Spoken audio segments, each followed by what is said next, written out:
Hi friends, welcome to microbiological concepts. நீங்கள் நம்ம சேனலை ஃபஸ்ட் டைம் வந்து பார்த்துட்டு இருந்தீங்க அப்படின்னா மறக்காமல் சப்ஸ்கிரைப் பண்ணுங்கள். கூடவே அந்த பெல் பட்டனை கிளிக் பண்ணீங்க அப்படின்னா நான் அடுத்தடுத்து போஸ்ட் பண்ணக்கூடிய ஒவ்வொரு வீடியோஸும் உங்களுக்கு நோட்டிஃபிகேஷனில் வரும். ஓகே, நம்ம இப்போ இந்த வீடியோக்குள்ளே போகலாம். இன்றைக்கி வந்து நம்ம இந்த வீடியோவில் என்ன பார்க்க போகிறோம் அப்படின்னா, டெம்பரேச்சரை பேஸ் பண்ணி பாக்டீரியாவை எப்படி கிளாஸிஃபை பண்ணியிருக்காங்க அப்படிங்கிறத நம்ம பார்க்க போகிறோம். இதுக்கு முந்தின வீடியோஸில் எல்லாம் நம்ம வந்து நியூட்ரிஷன் பேசிஸில் பாக்டீரியாவை எப்படி கிளாஸிஃபை பண்ணியிருக்காங்க, ஷேப்பை வச்சு பாக்டீரியாவை எப்படி கிளாஸிஃபை பண்ணியிருக்காங்க அப்படிங்கிறத நம்ம டீட்டெயில்டாக பார்த்தோம். அந்த வீடியோவை வந்து நீங்கள் பார்க்கல அப்படின்னா அந்த வீடியோக்கான லிங்க்கை வந்து இதில் டிஸ்கிரிப்ஷன் பாக்ஸில் நான் வந்து உங்களுக்கு கொடுக்குறேன். உங்களுக்கு தேவைன்னா நீங்கள் வந்து போய் பாருங்கள். இப்போ நம்ம இந்த டாப்பிக்கை டீட்டெயில்டாக பார்க்கலாம். ஓகே, நீங்கள் இப்போ பார்த்துட்ருக்குற இந்த பிக்சர் வந்து ஒரு ஹாட் ஸ்ப்ரிங்ஸோட பிக்சர். ஹாட் ஸ்ப்ரிங்ஸ்னால் என்னது? A spring of naturally hot water typically heated by subterranean volcanic activity. ஒரு இடத்துல இருந்து வந்து வெந்நி மாதிரி நல்ல ஹாட் வாட்டர் வந்து வந்துட்டே இருக்குது. அது எதனால அப்படின்னா, ஏதோ ஒரு வல்கானிக் ஆக்டிவிட்டினாலேயோ அல்லது அந்த இடத்துல பர்டிகுலர் ஏரியாவில் இருக்கக்கூடிய அந்த ராக்ஸ் எல்லாம் வந்து ஓவர் ஹீட் ஆகுறதுனாலேயோ ஒரு பர்டிகுலர் இடத்துல இருந்து நல்ல சுடு தண்ணி வந்து வந்துட்டு இருக்குது. இப்போ அந்த இடத்துல வந்து பாக்டீரியாவால் வாழ முடியுமா? நான் ஏற்கனவே வந்து ப்ரீவியஸ் வீடியோஸில் எல்லாம் சொல்லியிருக்கேன், பாக்டீரியா வந்து இல்லாத ஒரு இடமே இல்லை, மைக்ரோ ஆர்கானிசத்தை வந்து நம்ம பார்க்க முடியாத இடங்களே இல்லை அப்படிங்கிறது நான் சொல்லியிருக்கிறேன். இந்த மாதிரி ஹாட்டான அந்த கிளைமேட்டில் மைக்ரோ ஆர்கானிசத்தால் சர்வை பண்ண முடியுமா? கண்டிப்பாக மைக்ரோ ஆர்கானிசத்தால் சர்வை பண்ண முடியும். இந்த ஹாட் ஸ்ப்ரிங்ஸ்லேயும் இங்கே எல்லாம் பார்த்தீங்கன்னா டெம்பரேச்சர் வந்து அபவ் 100 டிகிரி தான் இருக்கும். இந்த மாதிரிப்பட்ட இடத்துல வந்து வாழக்கூடிய பாக்டீரியாவை வந்து நம்ம ஹைப்பர் தெர்மோஃபைல்ஸ், எக்ஸ்ட்ரீமோஃபைல்ஸ்ன்னு சொல்லுவோம். ஏன் அப்படின்னா இங்கே இருக்கக்கூடிய அந்த மைக்ரோ ஆர்கானிசத்துக்கு வந்து சில அடாப்டிவ் மெக்கானிசம் வந்து இருக்கும். அதுக்கு ஸ்பெசிஃபிக்காக சில ப்ரோட்டீன்ஸ் வந்து இருக்கும். அதால் வந்து இந்த பர்டிகுலர் டெம்பரேச்சர்லையும் சர்வைவ் ஆக முடியும். இப்போ இந்த மாதிரி ஹாட் ஸ்ப்ரிங்ஸில் வந்து எந்த ஆர்கானிசம் வந்து டாமினண்ட்டாக இருக்கும் அப்படின்னு நம்ம பார்த்தோன்னா, சைனோபாக்டீரியா வந்து பார்த்திங்கன்னா 103 to 110 டிகிரி வரைக்கும் அதால் சர்வை பண்ண முடியும். அப்புறம் தெர்மாமோனஸ் ஹைட்ரோதெர்மாலிஸ் அப்படிங்கிற ஒரு பாக்டீரியாவை வந்து ஜோர்டானில் இருக்கக்கூடிய ஒரு ஹாட் ஸ்ப்ரிங்ஸ்லேருந்து ஐசோலேட் பண்ணியிருக்காங்க. ஸோ நிறைய பாக்டீரியா வந்து இந்த மாதிரி ஹாட்டான டெம்பரேச்சர்லேருந்து ஐசோலேட் பண்ணியிருக்கிற ரிப்போர்ட்ஸ் எல்லாம் வந்து இருக்குது. இப்போ நம்ம வந்து அடுத்ததை பார்க்கக்கூடியது, இதுக்கு முன்னாடி வந்து நம்ம பார்த்தது வந்து ரொம்ப ஹாட்டான ஒரு கிளைமேட். இப்போ வந்து ரொம்ப கோல்டான ஒரு ஃப்ரீசிங் டெம்பரேச்சர் பிலோ 20 டிகிரி, அதாவது ஒரு மைனஸ் டிகிரியில் இருந்து ஒரு 10 டிகிரி வரைக்கும் உள்ள டெம்பரேச்சர். இதில் வந்து பாக்டீரியாவால் சர்வை பண்ண முடியுமா? இங்கேயும் கண்டிப்பாக வந்து மைக்ரோ ஆர்கானிசத்தால் சர்வே பண்ண முடியும். இந்த மாதிரி ஒரு பனி பிரதேசங்களில், அதே மாதிரி கிளேஷியர்ஸ்னால் என்னது? கிளேஷியர்ஸ்னால் வந்து ஒரு திக்கண்ட் ஐஸ், நல்ல டென்ஸாக இருக்கக்கூடிய அந்த ஐஸ் வந்து அப்படி லைட்டாக மூவ் ஆகிட்டே இருக்கும். ஏன்னா அப்படியே ஐஸுக்கு மேலே விழுந்து அது வந்து கம்ப்ரஸ் ஆகி இருக்கும். அந்த கம்ப்ரஸ் ஆன அந்த ஐஸ் வந்து லைட்டாக மூவ் ஆகும். அதை தான் வந்து நம்ம கிளேஷியர்ஸ்ன்னு சொல்லுவோம்.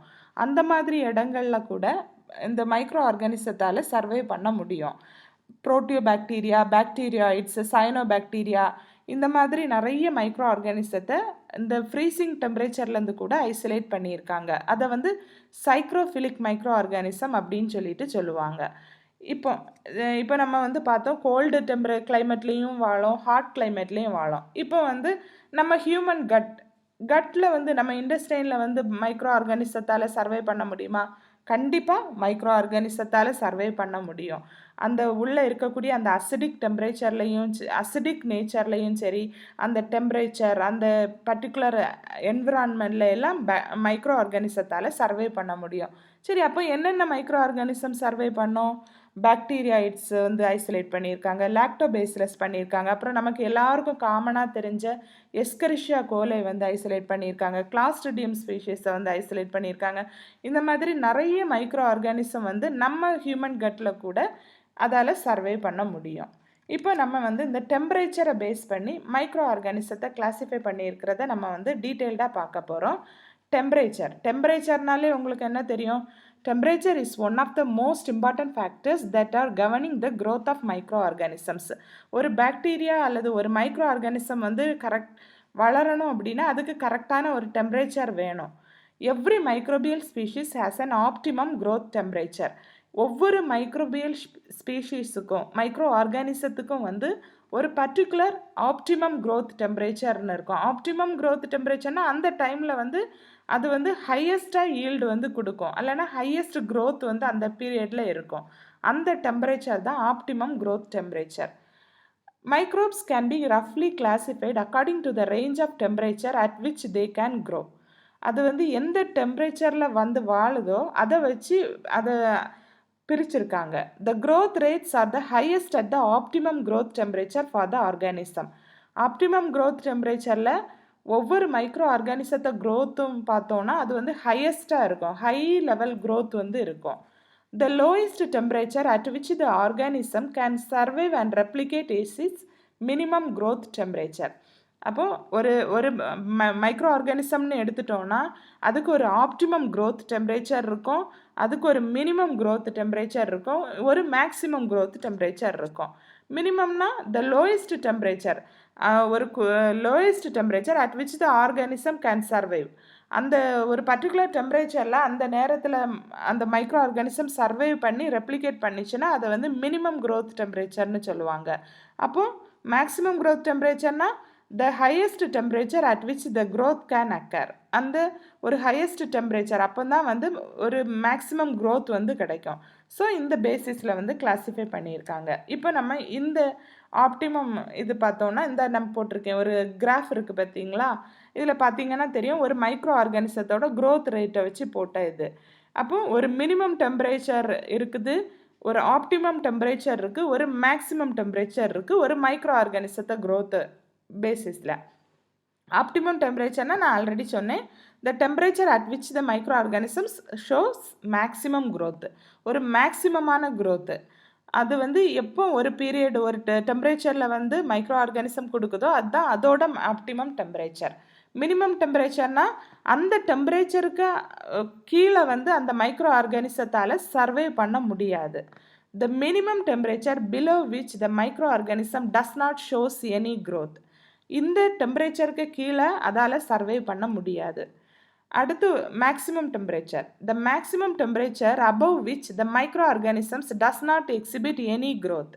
அந்த மேக்ஸிமம் டெம்பரேச்சர் ஒரு பர்டிகுலர் டெம்பரேச்சர் அதுக்கு மேலே அதால் சர்வை பண்ண முடியாது. ஃபார் எக்ஸாம்பிள் இப்போ வந்து ஒரு 40 to 60 டிகிரியில் ஒரு மைக்ரோ ஆர்கானிசம் வாழுது அப்படின்னா அந்த 40 டிகிரிங்கிறது அதோட மினிமம் growth டெம்பரேச்சர், 60 டிகிரிங்கிறது மேக்ஸிமம் growth டெம்பரேச்சர். அப்போ கண்டிப்பாக வந்து 50 டிகிரி தான் அதோட ஆப்டிமம் growth டெம்பரேச்சராக இருக்கும். அந்த பீரியடில் தான் அது வந்து நல்ல ஆப்டிமமாக அதோட ஈல்டு எல்லாமே வந்து கொடுக்கும். சரியா? இப்போ how the temperature affects the micro organisms. இப்போ வந்து டெம்பரேச்சர் சேஞ்ச் ஆகும்போது மைக்ரோ ஆர்கானிசத்தை எப்படியெல்லாம் அஃபெக்ட் ஆகுது அப்படிங்கிறத நம்ம பார்க்கலாம். Every microorganisms has a cardinal range of temperatures for its growth, optimum, maximum and minimum temperature. இது வந்து நம்ம ஏற்கனவே பார்த்ததா ஒரு முக்கியமான ஒரு ரேஞ்ச் ஆஃப் டெம்பரேச்சர் வந்து ஒவ்வொரு மைக்ரோ ஆர்கானிசத்துக்கும் இருக்கும். Temperatures higher than the maximum growth temperature cause irreversible denaturation of enzymes and therefore cell death. இந்த பர்டிகுலர் டெம்பரேச்சருக்கு மேலே போச்சு அப்படின்னா அதோட என்சைமில் வந்து இர்ரிவர்சிபிள் டீநேச்சுரேஷன் வந்து நடக்கும். இர்ரிவர்சிபிள் டீநேச்சுரேஷன் அப்படின்னா a process in which the proteins or nucleic acids lose their structure. என்ன ஸ்ட்ரக்சர்? அதோட ப்ரைமரி ஸ்ட்ரக்சர் அல்லனா வந்து secondary or quaternary structure which is present in their native state by some external stress or by compound such as and acids or base. ஏதோ ஒரு ஆசிடோட action அல்லனா ஒரு பேஸோட ஆக்ஷன்னால் அந்த ஒரு particular protein அல்லது ஒரு நியூக்ளிக் ஆசிடோட ஸ்ட்ரக்சர் வந்து சேஞ்ச் ஆகுது. அதை தான் வந்து நம்ம டீநேச்சுரேஷன் அப்படின்னு சொல்லுவோம். இப்போ இந்த இர்ரிவர்சிபிள் டீநேச்சுரேஷன் அப்படின்னா இந்த டீநேச்சருக்கு அப்புறம் வந்து அதால் ரீநேச்சர் ஆக முடியாது. திருப்பி அதோட ஒரிஜினல் ஸ்ட்ரக்சர் அல்லனா அது வந்து நேட்டிவ் ஸ்டேட்டில் எப்படி இருந்ததோ அது மாதிரி அதால் மாற முடியாது. அதனால தான் வந்து இர்ரிவர்சிபிள் டீநேச்சுரேஷன் அப்படின்னு சொல்கிறோம். அப்போ ஒரு என்சைமில் வந்து இந்த சேஞ்சஸ் வந்து நடக்குது. ஸோ செல் வந்து டெத் ஆகுது. எப்போ மேக்ஸிமம் growth டெம்பரேச்சருக்கு above டெம்பரேச்சரில். At temperatures below the minimum molecular motion and enzymatic activities effectively cease. இப்போ நம்ம மேக்ஸிமம் growth டெம்பரேச்சரில் பார்த்தோம் டீநேச்சுரேஷன் நடக்குது. மினிமம் growth டெம்பரேச்சரில் பார்த்தோன்னா அந்த மாலிகுல்ஸ் என்சைமோட மாலிகுல்ஸில் நடக்கக்கூடிய அந்த மோஷன் அந்த மூமெண்ட் வந்து தடைபடுது. அதனால வந்து அந்த என்சைமேட்டிக் ஆக்டிவிட்டீஸ் எல்லாம் கம்ப்ளீட்டாக வந்து ஸ்டாப் ஆகுறதுனால அந்த மைக்ரோபியல் செல் டெத் நடக்குது. இதை தவிர என்சைமில் நடக்கக்கூடிய அந்த சேஞ்சஸை தவிர other cell structures such as cytoplasmic membranes are temperature sensitive. Cytoplasmic membrane ஒரு பாக்டீரியா அல்லது மைக்ரோ ஆர்கானிசம்னு எடுத்துட்டோன்னா அதோட செல் மெம்பரெயின் கூட டெம்பரேச்சர் சென்சிட்டிவ் தான். அந்த at temperatures below the minimum or above the maximum they will cease to function because of changes in the fluidity of lipid bilayers and membrane transport proteins. இப்போ இந்த temperature அதோட optimum டெம்பரேச்சருக்கு மினிமமோ அல்லது மேக்ஸிமமோ போச்சுது அப்படின்னா அந்த சீஸ்னா என்னது ஸ்டாப் ஆகுது. அதோட ஃபங்க்ஷன்ஸ் எல்லாமே வந்து ஸ்டாப் ஆகுது. அது மட்டும் இல்லை, எப்படி ஸ்டாப் ஆகுது, அந்த லிப்பிட் பை லேயர் அந்த செல் மெம்பரெயினில் இருக்கக்கூடிய அந்த லிப்பிட் பை லேயர்ஸில் இருக்கக்கூடிய அந்த ஃப்ளூயிடிட்டியில் சேஞ்ச் ஆகுது. ஃப்ளூயிட் நேச்சர் வந்து சேஞ்ச் ஆகுது. அந்த மெம்பரெயின் டிரான்ஸ்போர்ட் ப்ரோட்டீன்ஸ் வந்து சேஞ்ச் ஆகுது. ஸோ அதனால் அந்த செல்லோட ஃபங்க்ஷன்ஸ் எல்லாமே வந்து ஸ்டாப் ஆகுது. சரியா? இப்போ நம்ம இந்த டெம்பரேச்சர் பேசிஸில் வந்து பாக்டீரியாவை வந்து எப்படி எல்லாம் கிளாஸிஃபை பண்ணியிருக்காங்கங்கிறது பார்க்க போகிறோம். 3 கேட்டகரிஸில் கிளாஸிஃபை பண்ணியிருக்காங்க. ஃபஸ்ட்டு வந்து கோல்டு டெம்பரேச்சர் பேசிஸில், அடுத்து வார்ம் டெம்பரேச்சர் பேசிஸில், அடுத்து ஹாட் டெம்பரேச்சர் பேசிஸில். கோல்டு டெம்பரேச்சரில் மைக்ரோ ஆர்கானிசத்தை சைக்ரோஃபைல்ஸ் சைக்ரோட்ராப்ஸ்ன்னு 2ஆக பிரிச்சிருக்கிறாங்க. வார்ம் டெம்பரேச்சர் பேசிஸில் மீசோஃபைல்ஸ்ன்னு பிரிச்சிருக்கிறாங்க. ஹாட் டெம்பரேச்சரில் தெர்மோஃபைல்ஸ் ஹைப்போதெர்மோஃபைல்ஸ் அப்படின்னு சொல்கிறாங்க. இப்போ நம்ம வந்து சைக்ரோஃபைல்ஸை வந்து நம்ம பார்க்கலாம். சைக்ரோனாலே அந்த நேம்லேருந்தே வந்து உங்களுக்கு தெரியும், சைக்ரோனா கோல்டு, ஃபிலிக்னா என்னது, ஒரு அட்ராக்ஷன் அல்லனா ஒரு லவ்விங். ஸோ இந்த சைக்ரோஃபைல்ஸுங்கிறது வந்து cold loving micro organisms. Psychrophiles are the organisms that can have the ability to survive at low temperature. ரொம்ப லோ டெம்பரேச்சரில் தான் அது சர்வைவ் ஆகும். Psychrophiles grow well at 0 degree centigrade. 0 degree சென்டிகிரேடில் நல்லா வளரும். அதுக்கு ஆப்டிமம் growth டெம்பரேச்சர்னு பார்த்தோன்னா 10 டிகிரி சென்டிகிரேட் அல்லனா அதை விட கம்மியானது தான் ஆப்டிமம் growth டெம்பரேச்சர். மேக்ஸிமம்னு பார்த்தோன்னா around 15 degree centigrade. They are readily isolated from Arctic and Antarctic habitats. ஏன்னா ஆர்டிக் அண்டார்டிக் ஹேபிட்டட்ஸில் எல்லாம் வந்து ரொம்ப ஃப்ரீசிங் டெம்பரேச்சர் இருக்கும். ஸோ சைக்ரோஃபைல்ஸை வந்து அங்கேருந்து நிறைய ஐசோலேட் பண்ணியிருக்காங்க. Oceans constitute an enormous habitat for cycrophiles because 90% of ocean water is 5 degree or colder. ஓஷன்னு எடுத்துட்டோன்னா நம்ம ஒரு கடல் அந்த அப்படி எடுத்துட்டோன்னா அதில் வந்து பார்த்திங்கன்னா நல்ல கோல்டாக தான் இருக்கும். உள்ளே டீப்பாக போக போக அங்கே வந்து 5 டிகிரி டெம்பரேச்சர் அல்லனா அதை விட ரொம்ப கோல்டான டெம்பரேச்சர் தான் இருக்கும். ஸோ அங்கே 90% ஆஃப் த ஓஷன் வாட்டர் வந்து 5 டிகிரியில் இருக்கும். அங்கே வந்து பார்த்திங்கன்னா நிறைய சைக்ரோஃபிலிக் பாக்டீரியா வந்து வளரும். அதனால் நிறைய சைக்ரோஃபிலிக் பாக்டீரியா வந்து அந்த டெம்பரேச்சர்லேருந்து ஓஷன் வாட்டர்லேருந்து ஐசோலேட் பண்ணி எடுத்திருக்காங்க. த psychrophilic ப்ரோட்டிஸ்ட் Chlamydomonas nivalis can actually turn a snowfield or glacier pink with its bright red spores. Chlamydomonas nivalis அப்படிங்கிறது ஒரு புரோட்டிஸ்ட் குரூப்பை சார்ந்த ஒரு மைக்ரோ ஆர்கானிசம். இது வந்து பார்த்திங்கன்னா அந்த ஒரு பனி பிரதேசத்தில் வந்து பிங்கு கலரில் அதை வந்து மாற்றுது. பிங்கு கலரில் அந்த பனியை வந்து மாற்றுது, இல்லைனா கிளேஷியர்ஸை வந்து சேஞ்ச் பண்ணுது. எப்படி, அதோட ரெட் ஸ்போர்ஸை வச்சு. அப்போ அந்த கிளாமிடோமோனஸ் நிவேலிஸ் வந்து ஸ்போர்ஸ் வந்து ப்ரொடியூஸ் பண்ணோம் ரெட் கலரில். அப்போ அது பார்த்தா வந்து நமக்கு அங்கே ஒரு வாட்டர் மெலான் மாதிரி லுக் லைக்காக இருக்கும். ஸோ அந்த ஸ்னோவை வந்து நம்ம வாட்டர் மெலான் ஸ்னோ அப்படின்னு சொல்லுவாங்க. Psychrophiles are widespread among bacterial taxa and are found in such genera such as. சைக்ரோஃபைல்ஸோட பாக்டீரியல் ஜென்ரா என்னது, சூடோமோனாஸ், அப்புறம் வந்து Vibrio, Alcaligenes, Bacillus, Photobacterium and Shewanella. இது எல்லாமே வந்து இந்த ஜெனிராவில் இருக்கக்கூடிய பாக்டீரியா எல்லாமே வந்து மோஸ்ட்டாக சைக்ரோஃபைல்ஸாக தான் இருக்கும். S psychrophilic archaea. ஆர்கியாவில் ஒரு எக்ஸாம்பிள் கொடுத்துருக்காங்க, மெத்தனோஜெனியம். மெத்தனோஜெனியம்ங்கிறது ஒரு சைக்ரோஃபிலிக் ஆர்கியா. இதை எங்கேருந்து ஐசோலேட் பண்ணியிருக்காங்க? அண்டார்டிகாவில் இருக்கக்கூடிய ஏஸ் லேக்லேருந்து இந்த மெத்தனோஜெனியம் வந்து ஐசோலேட் பண்ணியிருக்காங்க.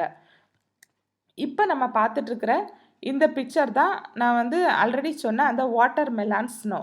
இதை இது எதனால் வந்தது? அந்த கிளாமிடோமோனாஸ் நிவேலியோட அந்த பிரைட் ரெட் ஸ்போர்ஸ் அது வந்து ப்ரொடியூஸ் பண்ணுறதுனால அந்த ஸ்னோ வந்து இந்த மாதிரி பிங்க் கலரில் இருக்குது. அடுத்து வந்து நம்ம பார்க்க போகிறது, psychrophilic micro organisms have adapted to their environment in several ways. எப்படியெல்லாம் அது வந்து அடாப்ட் பண்ணுது அந்த particular cold temperature. Their enzymes, transport systems and protein synthetic machinery functions well at low temperatures. அதோட என்சைம்ஸு, அதோட electron transport mechanisms, protein synthetic machinery எல்லாமே வந்து அந்த லோ டெம்பரேச்சரில் நல்ல ஃபங்க்ஷன் ஆகும். The cell membranes of psychrophilic microorganisms have high levels of unsaturated fatty acids and remain semi-fluid when cold. அந்த gold temperature டைமில் அதோட செல் மெம்ப்ரெயினில் வந்து பார்த்திங்கன்னா நிறைய அன்சாச்சுரேட்டட் ஃபேட்டி ஆசிட்ஸ் வந்து இருக்கும் ஹை லெவலில். அதனால் வந்து எப்போவுமே வந்து செமி ஃப்ளூயிடாகவே இருக்கும். Indeed, many psychrophiles begin to leak cellular constituents at temperatures higher than 20 degrees centigrade because of cell membrane disruption. இப்போ வந்து அதுக்கு ஒரு பர்டிகுலர் டெம்பரேச்சரில் அது வந்து அந்த மெம்ப்ரெயின்ஸில் வந்து அந்த அன்சாச்சுரேட்டட் ஃபேட்டி ஆசிட்ஸ் வந்து செமி ஃப்ளூயிடாகவே இருக்கும். அதோட அந்த பர்டிகுலர் டெம்பரேச்சர் தாண்டி அபவ் ஆகும்போது என்ன ஆகும்? அந்த செல் வந்து டிஸ்ரப்ட் ஆகும், பிரேக் ஆகுறதுனால அந்த உள்ளே இருக்கக்கூடிய அந்த ஃப்ளூயிட் எல்லாமே வெளியே வர ஆரம்பிக்கும். ஸோ அந்த சைக்ரோஃபைல்ஸ் வந்து இறந்து போயிடும். அதனால் அதுக்கு பர்டிகுலர் டெம்பரேச்சர் இருக்கும்போது அதுக்கு அந்த அடாப்டிவ் மெக்கானிசம் இருக்கும். அந்த டெம்பரேச்சர் தாண்டும் போது அதால் சர்வை பண்ண முடியாது. அடுத்ததாக வந்து நம்ம பார்க்க போகிறது வந்து சைக்ரோட்ரோப்ஸ். சைக்ரோட்ரோப்ஸ்னாலும் வந்து லோ டெம்பரேச்சரில் வாழக்கூடியதான். அதை சைக்ரோ டாலரண்ட் மைக்ரோ ஆர்கானிசம்னு சொல்லலாம். refers to the microorganism that have the ability to grow at low temperatures. எந்த டெம்பரேச்சர் 0 to 7 டிகிரி சென்டிகிரேடில் வாழுது அப்படின்னா அதை வந்து சைக்ரோட்ராப்ஸ்ன்னு சொல்லுவோம். அதோட ஆப்டிமல் அண்ட் மேக்ஸிமல் க்ரோத் டெம்பரேச்சர்னு அப்படின்னு பார்த்தோன்னா 15 டிகிரி வந்து இது அதோட ஆப்டிமல் டெம்பரேச்சர். அதோட மேக்ஸிமம் க்ரோத் டெம்பரேச்சர்னு பார்த்தோன்னா 20 டிகிரி சென்டிகிரேட் தான். இதுக்கு மேலே அதால் சர்வே பண்ண முடியாது. இதுக்கு சில எக்ஸாம்பிள் வந்து கொடுத்துருக்குறாங்க. Micrococcus, Bacillus, Staphylococcus, Pseudomonas, Flavobacterium and coliforms. இது எல்லாமே வந்து இந்த சைக்ரோட்ராப்ஸோட எக்ஸாம்பிள் தான். இப்போ பார்த்தீங்கன்னா நம்ம ஃப்ரிட்ஜில் எல்லாம் வைக்கிறோம் இல்லையா நிறைய சாதனம். அப்போ அந்த ஃபுட் மெட்டீரியல்ஸை வந்து ஸ்பாயில் பண்ணுறதும் இந்த சைக்ரோட்ராபிக் பாக்டீரியாவும் ஃபங்கையும் தான். அது அந்த பர்டிகுலர் டெம்பரேச்சரில் இருந்து நம்ம ஃபுட்டை வந்து ஸ்பாயில் பண்ணி விட்டுறோம். அடுத்ததாக வந்து நம்ம பார்க்க போகிறது மீசோஃபைல்ஸ். மீசோஃபைல்ஸ்னால் மீசோனாலே என்னது? மாட்ரேட் இல்லைன்னா middle range of temperature. So அந்த மிடில் ரேஞ்ச் ஆஃப் டெம்பரேச்சரில் வாழக்கூடிய மைக்ரோ ஆர்கானிசத்தை தான் நம்ம மீசோஃபைல்னு சொல்லுவோம். A mesophile is an organism that grows best in moderate temperature, neither too hot nor too cold. அது ரொம்ப சூடாகவும் இல்லை ரொம்ப கோல்டாகவும் இல்லாத ஒரு நார்மல் மீடியம் டெம்பரேச்சரில் வந்து வாழ்ந்தது அப்படின்னா அதை மீசோஃபிலிக் பாக்டீரியான்னு சொல்லுவோம். அதோட ஆப்டிமம் க்ரோத் ரேஞ்சுன்னு பார்த்தாலே 20 to 45 டிகிரி சென்டிகிரேட் தான். அப்போ மினிமம் டெம்பரேச்சர் வந்து 25, மேக்ஸிமம் வந்து 45. Most micro organisms probably fall within this category. நிறைய மைக்ரோ ஆர்கானிசம் வந்து இந்த மீசோஃபிலிக் பாக்டீரியாவாக தான் இருக்கும், மைக்ரோ ஆர்கானிசமாக தான் இருக்கும். நம்ம almost all human pathogens are mesophiles. நம்மளை அட்டாக் பண்ணக்கூடிய நிறைய பேத்தோஜெனிக் மைக்ரோ ஆர்கானிசம்ஸ் எல்லாமே மீசோஃபிலிக் மைக்ரோ ஆர்கானிசமாக தான் இருக்கும். ஏன்னா நம்மளோட பாடி டெம்பரேச்சர் எவ்வளவு? 37 டிகிரி சென்டிகிரேட் தான். அப்போ அந்த பர்டிகுலர் டெம்பரேச்சரில் வந்து நிறைய பேத்தோஜன்ஸ் வந்து வளரும். அதனால் நம்மளை வந்து அது வந்து நிறைய அட்டாக் பண்ணோம். ஸோ நிறைய நம்மளை அட்டாக் பண்ணக்கூடிய எல்லா பாக்டீரியாவும் மீசோஃபிலிக் பாக்டீரியாவாக தான் இருக்கும். அதுக்கு சில எக்ஸாம்பிள்ஸ் வந்து கொடுத்துருக்காங்க. Listeria monocytogenes, Streptococcus pyogenes, Staphylococcus aureus. நீங்கள் பார்த்துட்ருக்குற இந்த பிக்சர் வந்து ஸ்டெஃபேலோகாக்கஸ் ஆரியஸோட அது நியூட்ரியன்ட் அகாரில் வந்து அது எப்படி வளருது அப்படிங்கிறத பிக்சர் போட்டிருக்காங்க. கோல்டன் எல்லோ காலனிஸ் வந்து அது ஃபார்ம் பண்ணோம். அடுத்ததாக வந்து நம்ம பார்க்க போகிறது வந்து தெர்மோஃபைல்ஸ். தெர்மோனாலே என்னது, டெம்பரேச்சர் வந்து ஹையாக இருக்கும், ஹை டெம்பரேச்சர். அப்போ ஹை டெம்பரேச்சரில் வந்து வாழ்ந்தது அப்படின்னா அதை தெர்மோஃபைல்ஸ்ன்னு சொல்லுவோம். இதை வந்து நம்ம ஒரு எக்ஸ்ட்ரீமோஃபைல்னு சொல்லலாம், ஏன்னா ஒரு எக்ஸ்ட்ரீம் கண்டிஷனில் சர்வைவ் ஆகிறதுனால. Thermophiles grow at temperatures between 45 and 85 degree centigrade.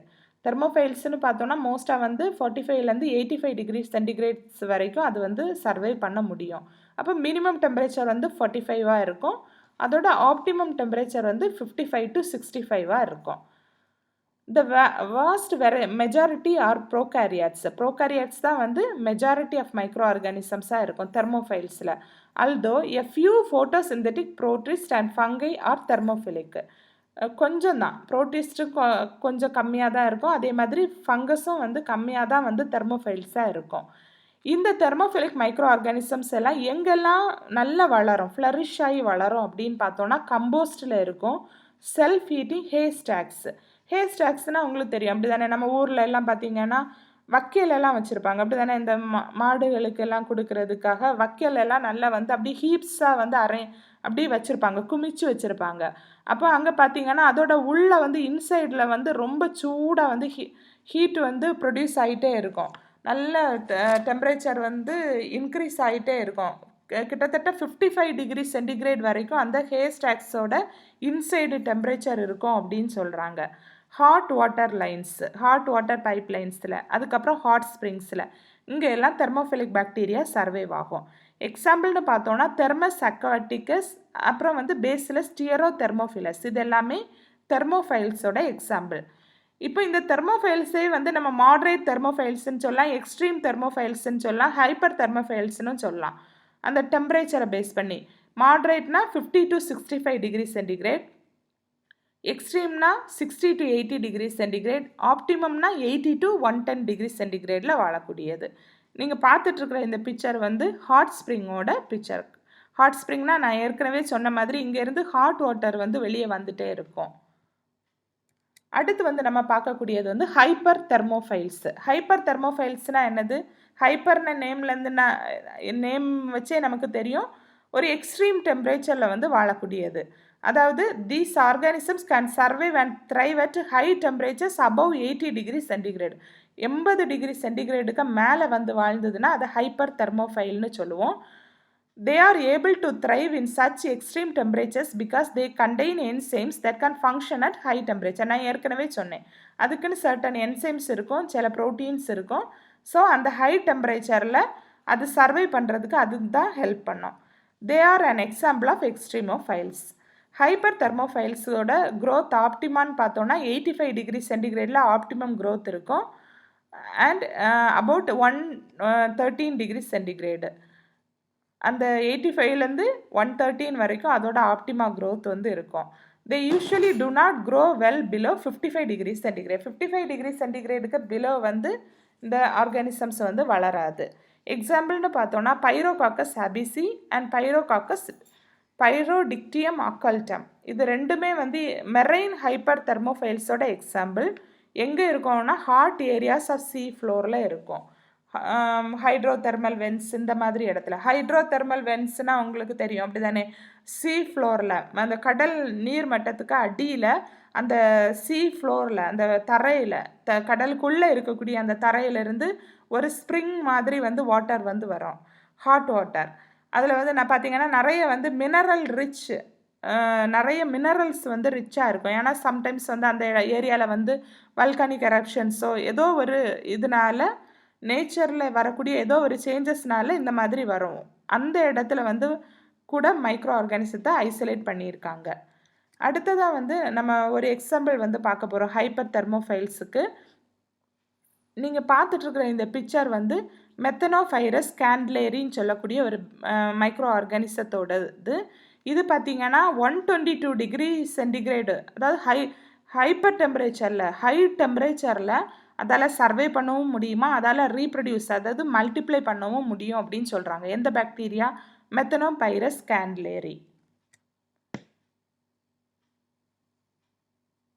இப்போ வந்து இது வரைக்கும் நீங்கள் பார்த்த இந்த டாப்பிக்கில் உங்களுக்கு ஏதாவது டவுட்ஸ் இருந்தது அப்படின்னா நீங்கள் வந்து அதை உங்கள் டவுட்ஸை வந்து கமெண்ட் செக்ஷனில் நீங்கள் சொல்லுங்கள். இன்னும் நான் வேறு எந்த டாப்பிக்கில் வீடியோ போடணும் அப்படிங்கிறத நீங்கள் கமெண்ட் செக்ஷனில் சொல்லுங்கள். ஓகே, இந்த வீடியோ உங்களுக்கு பிடிச்சிருந்தனா லைக் பண்ணுங்கள், அப்புறம் வந்து உங்கள் ஃப்ரெண்ட்ஸோட ஷேர் பண்ணுங்கள், கமெண்ட் பண்ணுங்கள். Okay, thank you.